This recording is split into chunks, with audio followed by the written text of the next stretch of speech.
ओम श्री गणेशाय नमः। ओम श्री गुरुवे नमः।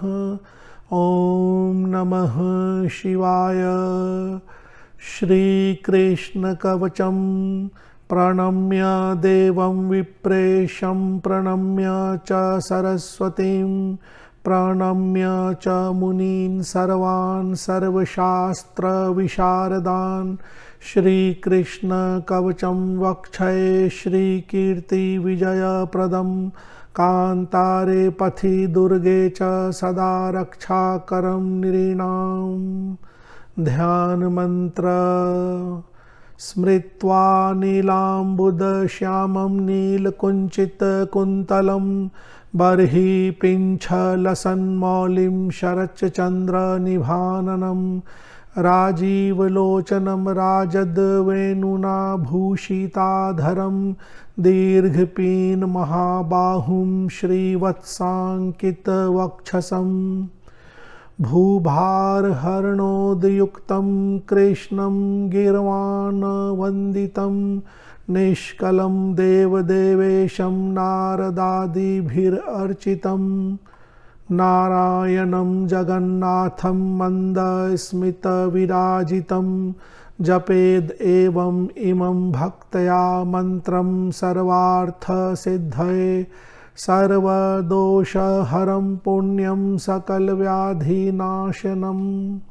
कवच वसुदेवसुतः पातु मूर्धानं मम सर्वदा ललाटं देवकीसूनुः भ्रूयुग्मं नन्दनन्दनः नयनौ पूतना हन्ता नासां शकटमर्दनः यमलार्जुन हृत्कर्णौकी कपोलौ नगमर्दनः दन्तान् गोपालकः पातु जिह्वां हयङ्गवीन्भुक् ओष्ठं धेनुकजित्पायाद् अधरं केशीनाशनः चिबुकं पातु गोविन्दो बलदेवानुजो मुखम् अक्रूरसहितः कण्ठं कक्षौदन्तिवरान्तकः भुजौ चाणूरहारिर्मे करौ कंसनिषूदनः वक्षो लक्ष्मीपतिः पातु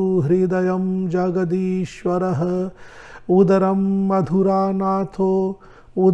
मथुरानाथो नाभिं द्वारवतीपतिः रुक्मिणीवल्लभः पृष्ठं जघनं शिशुपालः उरु पाण्डवदूतो मे जानुनी पार्थसारथिः विश्वरूपधरो जङ्घे प्रपदे भूमिभारहृत् चरणौ यादवः पातु विघ्नो अखिलं वपुः दिवापायाज्जगन्नाथो रात्रौ नारायणः स्वयं सर्वकालमुपासीरिस्सर्वकामार्थसिद्धये। फलश्रुति। इदं कृष्णबलोपेतं यः पठेत् कवचं नरः सर्वदार्तिभयान्मुक्तः कृष्णभक्तिं समाप्नुयात्। इति श्री कृष्ण कवचम संपूर्णम।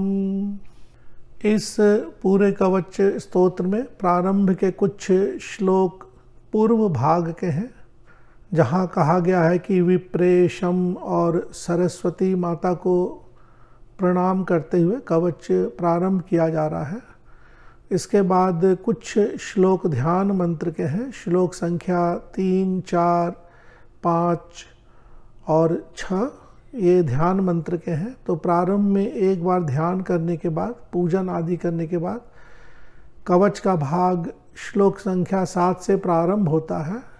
तो आप अगर 11, 21, 51 पाठ कवच का करना चाहते हैं तो श्लोक संख्या 7 से लेकर श्लोक संख्या 15 तक 8 श्लोक ही हैं, कवच के मुख्य भाग हैं। तो इन्हीं भाग की बार बार आवृत्ति करनी है। प्रारंभ में एक बार ध्यान पूजन होता है। यहाँ फल श्रुति में एक ही श्लोक है, तो अपनी पाठ को समाप्त करने के बाद एक बार फल श्रुति के एक श्लोक भी पढ़ लें। इस कवच में कुछ शब्द मुझे त्रुटिपूर्ण लगता है। जो यहाँ पर मैंने अलग से चिन्हित करके आप लोगों की सुविधा के लिए लिख दिया है।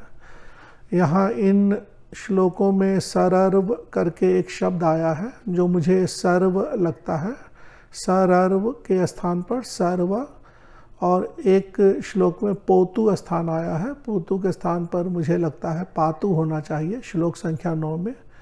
तो इस तरह से कुछ शब्दों को श्लोक के अंत में शुद्ध करके लिख दी गई है। आपको जैसा उचित लगता है वैसा ही पाठ करें।